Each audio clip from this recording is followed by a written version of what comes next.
thọt trong mình là bấy á và slow trong slow thì cái sập bút bô ạ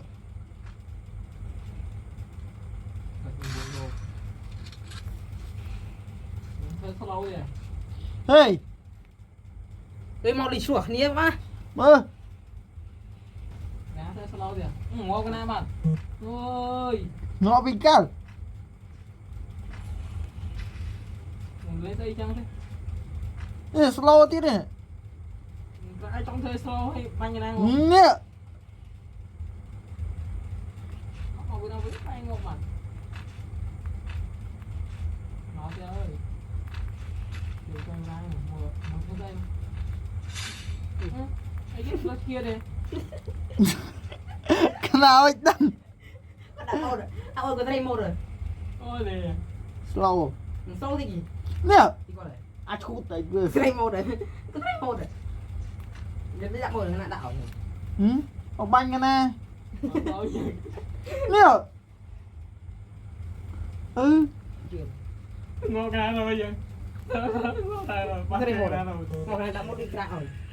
đấy thì thằng ngọ anh phải ngọ bạn anh đang lấy khai chanh ơi Bên cái ra đây rồi. lấy khai chanh kia à Từ đâu gãy slow thì ai ra vừa mà bông lương coi mai bên lương coi mai. Từ slow tụi nó. slow bên đây này Một bánh nhập bay biết ba nè. Mền. Đấy quá thế. anh slow ấy á Slow ai bánh bay qua mình. anh bị giật Bay đi nặng mùn. gọp vào Đây chấm tên.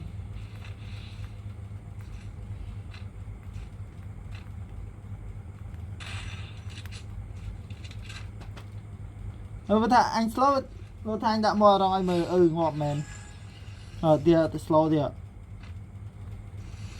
mà cho Chú đi nặng mùn bên tên. Anh đi kìa. Anh đi kìa. Anh nặng mùn. Đã trâu rồi nè. Lại đặt món chọc một viên này vừa nhưng mà bánh khó khó lắm cho nó tật đay phật nhiều lắm nhiều viên tật đay phật thật bây giờ làm bát cá đẹp mới tiệt học sinh có đây không chưa em việc vô đây vô nhá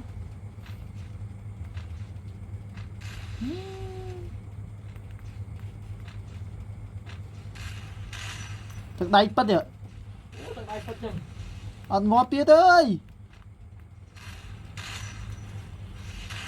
mở mà bánh nó khó chân cho ngọt hay không đúng nào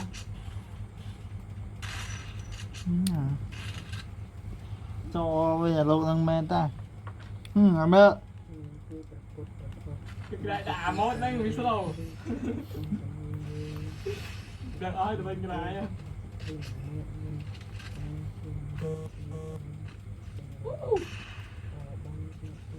này có thể được đồ ăn ngon đấy cái nó prey gì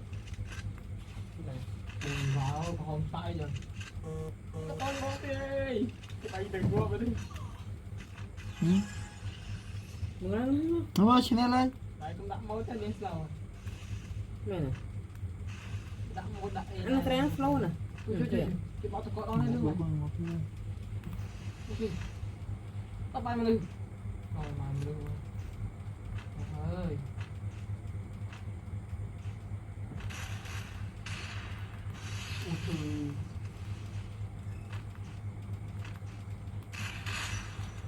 trời banh đây trời thêm lên banh đây rồi banh đây à banh đây cho các bạn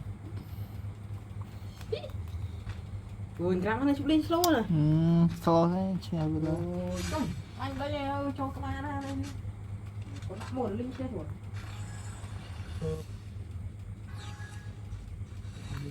đây banh lá cút rồi banh đây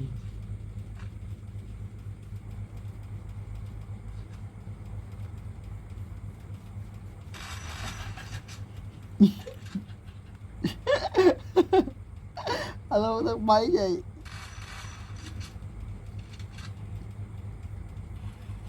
cho các bạn tôi thích khai nó để sói cái này sói đâu á tụi bay qua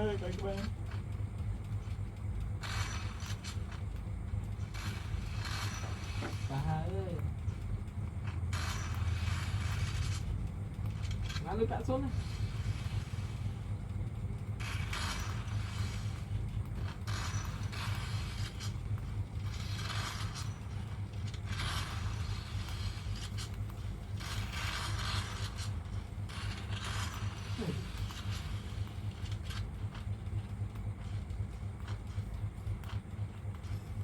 Slow. kìa máu kìa có sống rất bay rồi ơi tại đây chăng Vậy mà đã bao thôi. Tự đáy bật.